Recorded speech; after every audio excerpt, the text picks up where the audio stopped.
As cadernetas e os cromos já estão por aí, em todo o lado, mas a bola ainda não rola. É provável que este Mundial de Futebol seja o derradeiro para Cristiano Ronaldo e Lionel Messi, mas a competição desportiva tem vários outros aspectos relevantes, como uma dimensão política. O contexto é pós-Qatar. Vamos assistir a um Mundial organizado pelos Estados Unidos, pelo México e pelo Canadá, que lhe têm resistido a estes dois países política e economicamente. Será esta mais uma oportunidade para Donald Trump estabelecer a sua esfera de influência?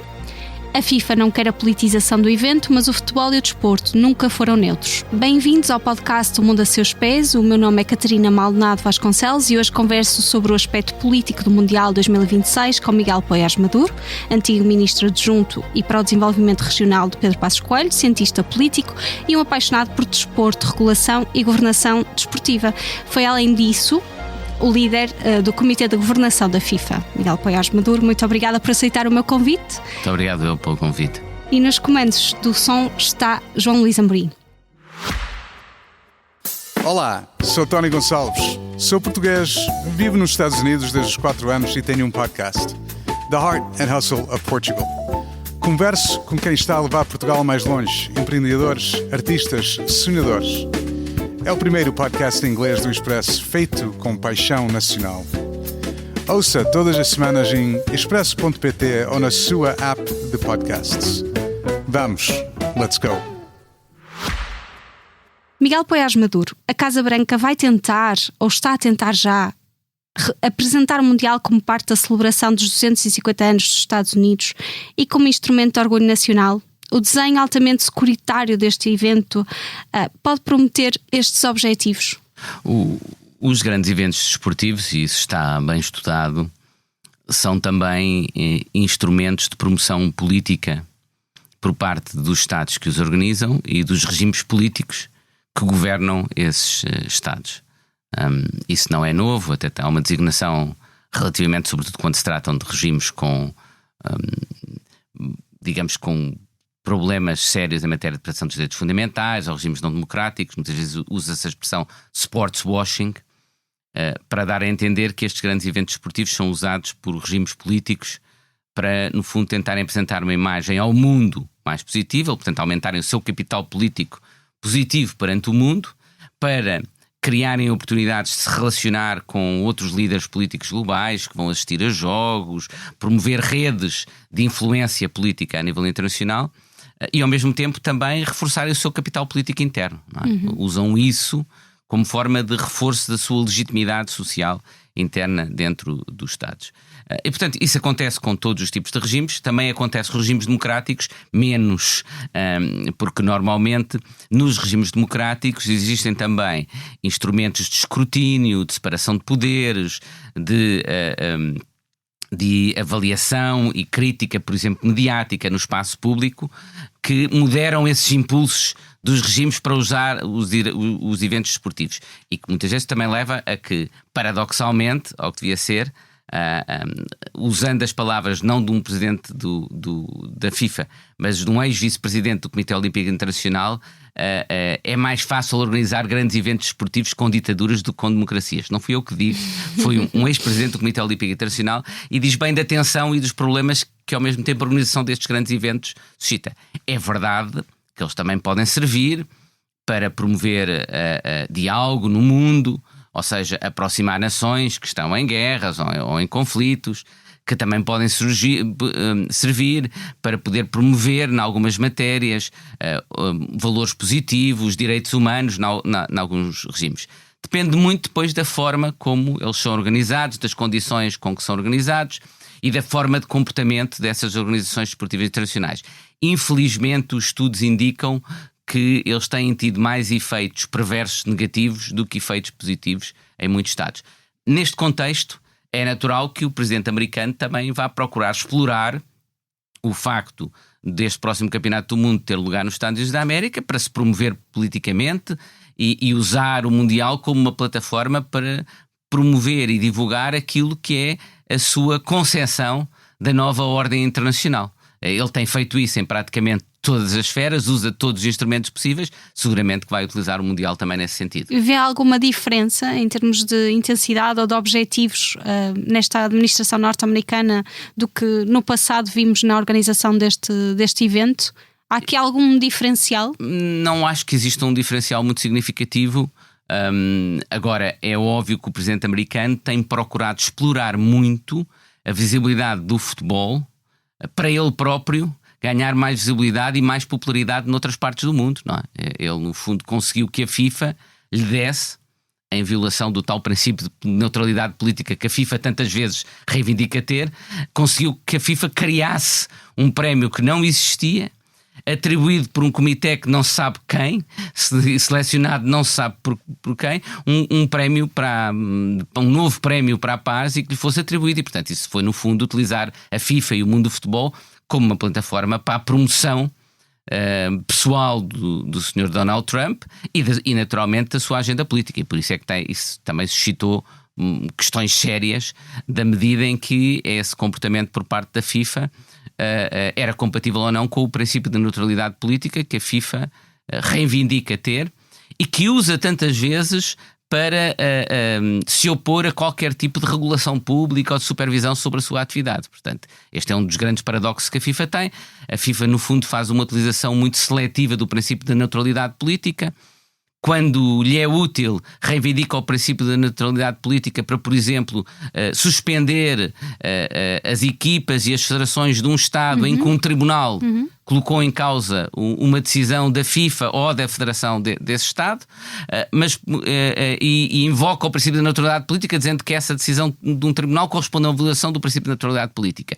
Por outro lado, quando tem interesse nisso, traz para os seus órgãos de decisão pessoas em exercícios de funções governativas, até membros de governo, pessoas de responsabilidade política, ou, noutros casos, desenvolve relações de grande proximidade política com determinados líderes internacionais, como é o caso da relação entre Infantino e Trump, como temos assistido nos últimos meses. Portanto, isso é um paradoxo.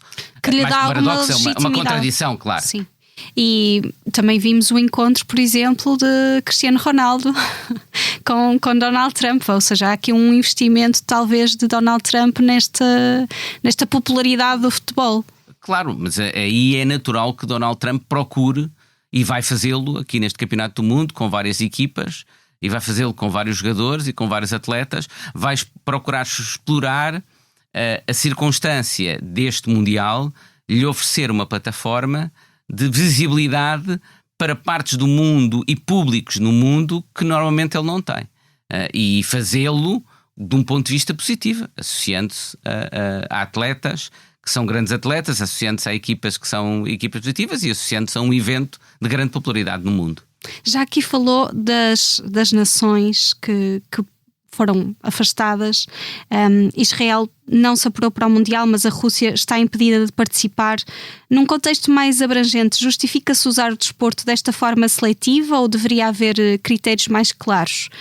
Que critérios é que deveria haver, na sua perspectiva, para excluir Estados? Essa é uma das questões mais discutidas, que é quando é que certos comportamentos dos Estados devem ou não ter repercussões ao nível da participação em eventos internacionais das equipas desportivas desses Estados e ou dos atletas desses Estados.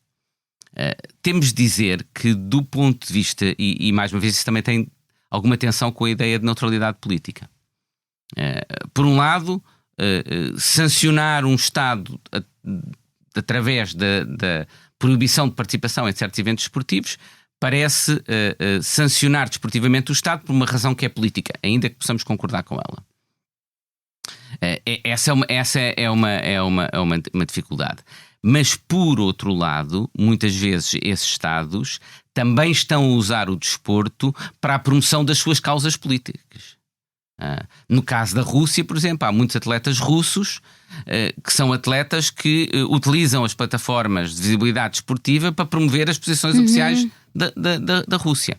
Ou alguns deles são atletas que são associados ao exército russo, por exemplo. São equipas do exército das Forças Armadas russas. E, portanto, na medida em que é o próprio Estado que faz essa confusão, nós podemos entender que é justificado uma sanção desportiva. porque começa desde logo é o próprio Estado que está a instrumentalizar o desporto e, portanto, se nós continuarmos a aceitar equipas desse Estado, nós estamos a aceitar essa instrumentalização do desporto ao fim com essa finalidade política por parte desses Estados. E, portanto, isto não é uma decisão fácil e eu acho que deveria haver critérios mais claros a esse respeito e não há. Deve dizer-se que, precisamente porque não há esses critérios clássicos, até a política tem dificuldades, não é? Normalmente, a justificação que as organizações esportivas dão, não é apenas a FIFA, mas o Comitê Olímpico Internacional, a justificação que tem sido dada normalmente não é uma justificação associada a qualquer tipo de sanção política. É uma justificação que normalmente é associada a questões de segurança. Dizer que não é segura a participação desses países, o que também é uma consideração importante. E, portanto, a justificação para a sua sanção não é porque se está a sancionar politicamente o regime, é porque a participação de equipas daquele Estado traria problemas de segurança que são incompatíveis com a sua participação no evento. Agora podemos falar um pouco sobre o preço dos bilhetes, que tem sido uma grande polémica e que também compromete o aspecto da festa, da celebração e do envolvimento dos adeptos comuns. Ainda é possível olhar para o Mundial como uma competição do povo e para o futebol como um jogo do povo? O que é que revela esta elevação de preços na sua perspectiva? O futebol é um jogo do povo. O Mundial não é uma competição do povo. Não é.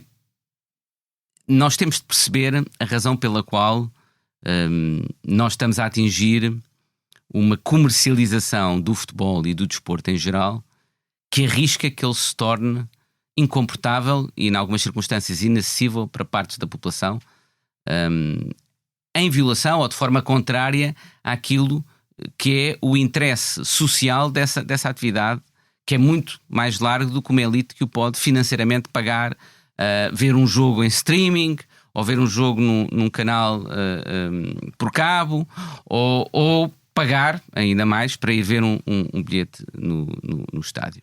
Infelizmente isso está, este aumento do custo para aceder a ver os jogos está a acontecer. Aconteceu com os bilhetes, aconteceu com os direitos, com o acesso aos jogos. Penso que é o Reino Unido que pela primeira vez não terá nenhum jogo transmitido em sinal aberto no Campeonato do Mundo, e portanto significa que grande parte da população que não tiver disponibilidade para pagar para ver o jogo em televisão não o poderá fazer. E portanto isto significa que cada vez mais está-se a tornar o acesso elitista dessa forma. E devo dizer que nos bilhetes não é apenas a questão do preço dos bilhetes. Para mim a questão ainda mais escandalosa é que nós sabíamos sempre que havia um mercado secundário, ou seja, pessoas compravam, que depois vendiam e faziam dinheiro a vender a valores ainda mais altos. O que fez a FIFA a esse respeito é particularmente revelador daquilo que guia o comportamento da FIFA neste momento.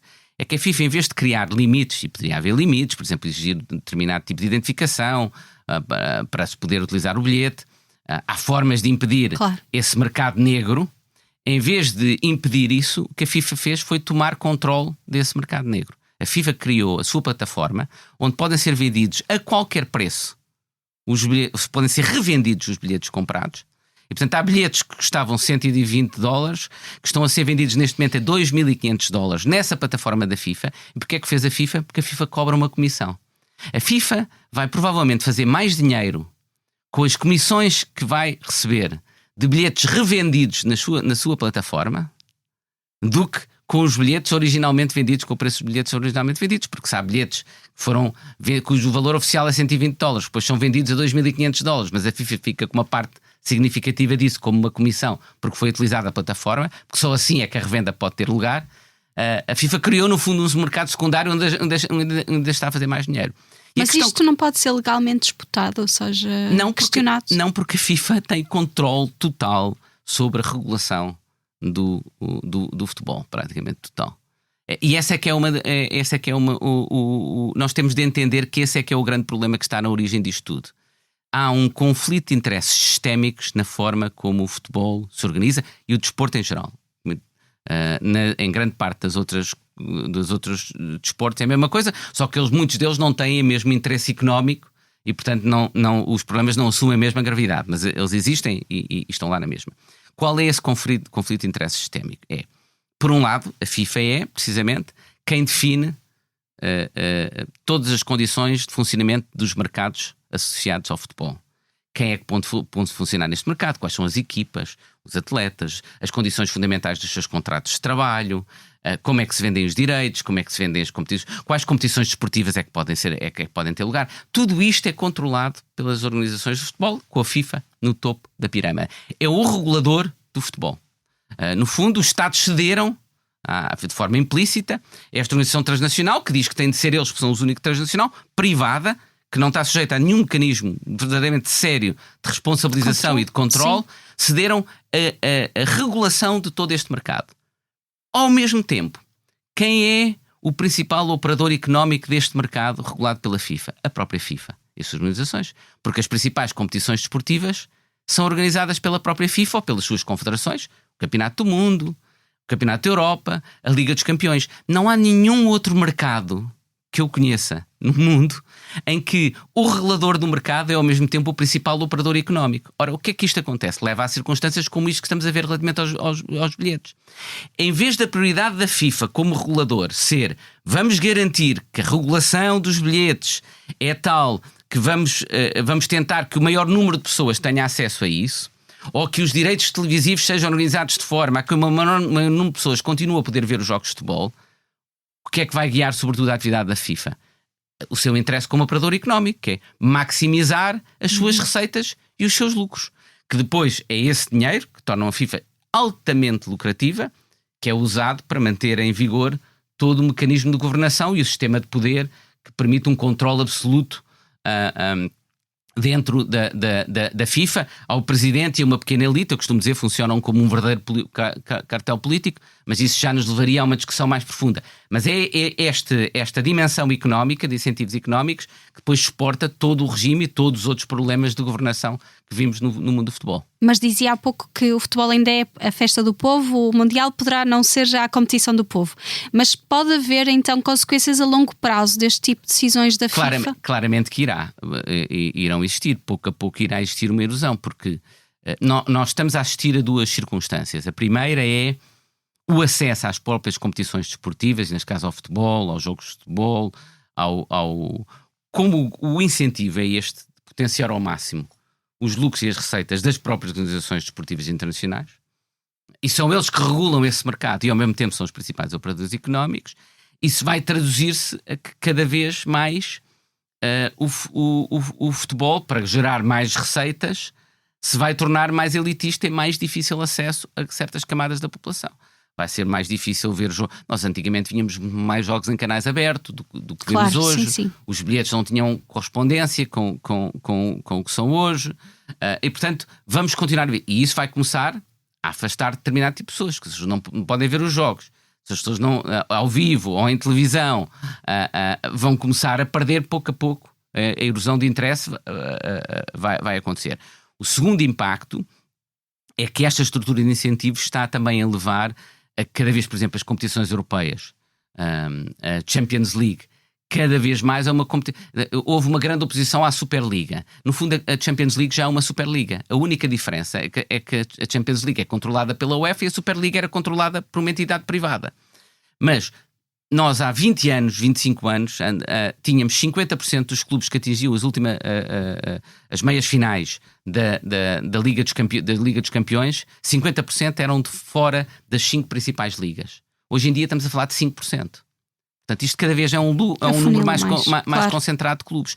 A perda de competitividade nas competições europeias, ou seja, a disparidade competitiva entre a pequena elite de clubes super ricos e os outros é cada vez maior. E isso depois tem impacto ao nível dos campeonatos nacionais. E, portanto, o segundo impacto negativo, e que vai fazer com que progressivamente as pessoas vão perdendo interesse no futebol, é que as suas competições vão se tornando cada vez mais competições de facto fechadas entre um pequeno clube de elite. A Liga dos Campeões, mais tarde ou mais cedo, de facto, já é cada vez mais uma competição entre 10, 12 clubes europeus. Os outros estão lá nas primeiras fases a fazer figura presente e depois, de vez em quando, pode haver um como o Sporting que chegou aos quartos de final, ou o Ajax que há 4 anos chegou às meias finais, mas são exceções. De resto, os que estão lá nos últimos 8 são exatamente, praticamente sempre o mesmo cartel de clubes. É sempre o mesmo cartel de clubes, exatamente. E depois isso tem impacto ao nível dos campeonatos nacionais, que dependem muito das receitas das competições europeias, e portanto os clubes que vão às competições europeias ganham uma grande vantagem competitiva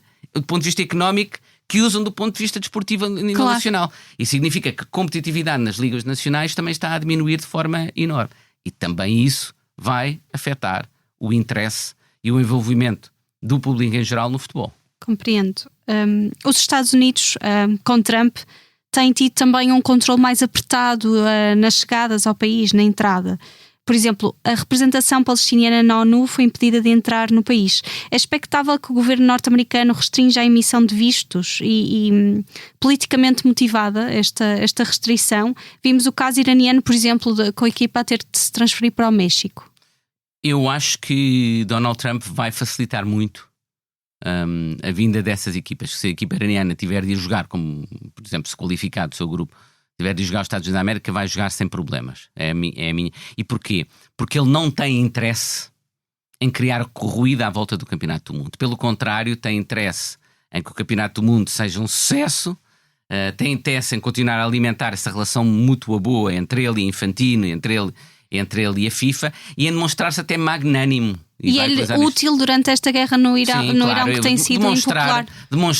Demonstrar, não, estão a ver, nós até admitimos, venham, e é um caráter magnânimo porque é no fundo ele aceder, não é aceder, é demonstrar que tem essa capacidade quando quer de deixar entrar, neste caso, os jogadores iranianos. Portanto, eu não antevejo que existam, pode ter havido ruído, ele próprio pode gostar de alimentar essa dúvida, mas em última análise ele não vai criar problemas a que o Campeonato do Mundo corra com normalidade a esse respeito.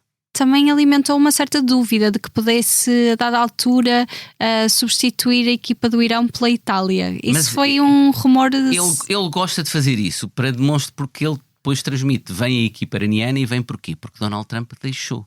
Isso é o que ele gosta de transmitir. Vem porque é uma decisão dele, com um caráter magnânimo, que decide que o Irão vai. E portanto ele vai fazer isso. Eu não tenho dúvidas, e vamos ter outros exemplos, mas em última análise ele vai permitir precisamente essa normalidade. Só que ele gosta que isso aconteça não em função de ele estar sujeito a regras que obrigam a que assim é, mas sim como manifestação do seu poder de autorizar que as coisas funcionem dessa forma. Pela sua condescendência. Isso é típico de pessoas com uma personalidade autoritária. A festa e a emoção do Mundial podem também ser ofuscadas, na sua opinião, por protestos e tensões. Claro que aqui estamos a antecipar, mas há este risco, porque nós vimos que houve no passado, como falou, antecedentes de mundiais ou de Jogos Olímpicos que foram ultra politizados. Não é um problema de agora. O que é que mudou? Estes regimes têm usado cada vez mais o futebol para limpar a sua reputação. Podem ser confrontados com isso, e até porque temos visto que os Estados Unidos estão divididos praticamente a meio. Isso não exclui, ou seja, é possível que o outro lado político nos Estados da América também use o Campeonato do Mundo para tentar exprimir a sua oposição a Trump e para tentar criar problemas a Trump e, portanto, impedir precisamente aquele sucesso do Campeonato do Mundo, agindo através de protestos, de forma a impedir que Trump faça do Campeonato do Mundo mais um troféu que ele queira apresentar ao mundo e dentro dos Estados da América. Portanto, não excluo que isso exista, e é possível, a partir do momento em que há um grande... Agora, o principal risco que eu acho neste momento é que todo o comportamento da administração norte-americana até agora, independentemente do Mundial, tem um efeito seguramente dissuasor à visita de pessoas de outros países. E, portanto, penso que iremos ter provavelmente muito menos visitantes de outros países do mundo do que se esperava neste Campeonato do Mundo. Dito isto, isso também foi o caso no Qatar e não deixou de ser um sucesso e não deixaram de existir muitos estrangeiros a visitar, mas havia jogos claramente em que os estádios não estavam cheios, estavam longe disso, não é? E pelo que sabe é o que está a acontecer também relativamente a alguns dos jogos que têm neste momento taxas de público previstas abaixo daquilo que é normal no Mundial. Vamos ver. Trump teve conversações comerciais e tensões com o Canadá em 2025. Também tem uma relação bastante tensa com a presidente do México. O Canadá e o México estão aqui numa posição mais frágil e têm de aceitar condições norte-americanas e esta captura do evento por Washington. Isso é uma captura mediática que resulta do facto de grande parte do evento ser nos Estados da América e dos Estados da América ser um país muito maior. Sejamos claros. Acho que isso é consequência desse desequilíbrio e dessa assimetria inicial, da mesma forma como nós portugueses vamos ver que o Campeonato do Mundo que vamos organizar com Espanha e Marrocos, nós provavelmente vamos ter uma presença internacional secundária no âmbito desse Campeonato do Mundo, porque vamos ter menos jogos, somos um país de dimensão mais pequena, não vamos ter nenhum dos jogos principais, nem a abertura nem a final, e vamos ver se ainda vamos ter alguma meia final ou não. E portanto isso é natural e resulta dessa assimetria entre Estados. É mais um aspecto que Trump seguramente irá procurar potenciar e explorar, mas não vejo aí uma diferença relativamente ao que acontece e a consequência destes mundiais organizados em vários países, quando esses países têm dimensões diferentes e quando, ainda que tendo lugar, repare, por exemplo, que o nosso Mundial também vai ter 2 ou 3 jogos na América do Sul. E portanto são vários desses países, ainda menos desses países, ainda menos se fala. E já agora era interessante as pessoas perceberem porque é que o nosso Mundial vai ter lugar também nesses países da América do Sul. Acho que a maior parte das pessoas não tem bem a percepção do que é que explica este paradoxo. Não sei se lembra, o nosso Mundial era para ser Portugal, Espanha e Ucrânia. Depois acabou por cair Ucrânia e vem Marrocos. E depois, para além de Marrocos, surgiram pelo menos 2 países na América do Sul, 2 ou 3. Parece que Uruguai, Paraguai, agora não está-me a esquecer o terceiro, acho. Vão ter 3 jogos, que é estranhíssimo, a uma distância enorme, as equipas vão lá jogar e depois vêm para cá. Como é que acontece? A provável explicação para esse Mundial tão sui generis é a seguinte. Há vários, digamos, artigos de jornalistas de investigação que o Sr. Infantino queria muito que o Mundial seguinte fosse na Arábia Saudita. Ora, temos nós tido recentemente um Mundial no Qatar, as regras da FIFA obrigam a que haja uma rotatividade por confederação. E, portanto, a confederação a que pertence à Arábia Saudita só teria direito ao Mundial daqui a mais ou menos 20 anos. Como é que se pôde dar esse salto e, de repente, poder ser escolhida a Arábia Saudita? Como é que voltámos tão rapidamente a essa confederação depois de ter tido o Qatar? Porque o nosso Mundial vai ter lugar em 3 continentes. Europa, África e América do Sul. E por que quereria a Arábia Saudita? Porque é que ele quereria? Isso não sei. Não vou estar a especular. Tenho as minhas suspeitas, mas não, sobre isso não expliquei. Porque é que a Arábia Saudita queria, isso é óbvio, e é legítimo da Arábia Saudita, que faz parte da utilização da sua estratégia. Sim, é uma estratégia legítima desse ponto de vista, de um Estado, que quer que nós pensemos da Arábia Saudita, do ponto de vista da Arábia Saudita, é a sua estratégia. Agora, o que para mim é inaceitável é a forma como de facto se manipularam as regras para permitir que o Mundial tivesse lugar na Arábia Saudita tão cedo. E a forma como se manipulou foi garantir que um determinado Mundial, que por acaso é aquele que nós organizamos, em vez de ter lugar apenas num continente, numa confederação, tem lugar em 3 confederações. E portanto saltou-se automaticamente logo para a 4ª seguinte e permitindo que fosse na Arábia Saudita. Mas isto diz-nos bem uma ideia dos problemas enormes de governação que continuam a dominar o mundo da FIFA e do futebol, e para mim é surpreendente como é que não se fala disso. Este ano Donald Trump terá pelo menos 2 grandes eventos que de alguma forma o reforçam ou dão-lhe alguma legitimidade, que é o Mundial e também os 250 anos dos Estados Unidos. Isso pode contribuir para a popularidade de Trump neste momento? Como aliás, comecei por dizer no início deste podcast, é muito conhecida a utilização dos grandes eventos desportivos como forma de reforço do capital político dos dirigentes de um determinado regime político. Isso acontece em todos. Os nossos governos, eu lembro-me quando foi da pandemia e a final da Champions foi cá, tivemos uma conferência de imprensa com o Presidente da República, Primeiro-Ministro, todos a tirarem partido, e portanto isso é natural, é política e é natural que ele o queira fazer. Depois uma outra questão é se nós devemos organizar regras para mitigar os riscos disso e sobretudo essa instrumentalização dos grandes eventos esportivos por regimes autocráticos ou de violadores de direitos fundamentais é outra questão. Mas que essa tentativa de exploração política é natural e acontece em todos os Estados. Por outro lado, os Estados que são democracia e com todos os problemas dos comportamentos da administração Trump, os Estados Unidos da América, do meu ponto de vista, continua a ser uma democracia, é mais difícil essa exploração ser feita. Porque, como há pouco também falávamos, na mesma medida em que Trump seguramente que vai tentar utilizar esses eventos para se promover politicamente, corre riscos sérios deles serem utilizados como forma crítica e de expor problemas que ele tem. Eu acho altamente provável que se ele for ver alguns jogos de futebol com a população que lá vai estar, quer americana, como já aconteceu aliás em alguns eventos, quer de outros estados, que ele pode bem ser assobiado. E portanto aquilo que seria uma oportunidade para ele se promover se transforma numa oportunidade de crítica pública e diminuição da sua imagem pública. Portanto não estou seguro, não tenho dúvidas que ele vai tentar explorar dessa forma, mas não estou seguro que essa exploração o resultado seja líquido. Exatamente. Para terminar esta nossa conversa, tenho de fazer a pergunta habitual do nosso podcast. Miguel Poiares Maduro, se pudesse viajar para qualquer lugar do mundo, sem qualquer restrição de tempo ou de dinheiro, para onde é que iria?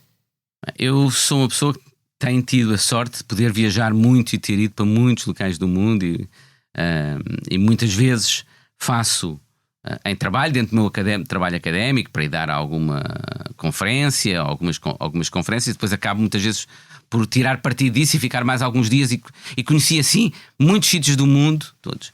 Há um em que eu estive para ir e depois acabei por não poder ir à última hora, e portanto seria esse que eu escolheria, porque continua a ser um país que eu gostaria de conhecer muito.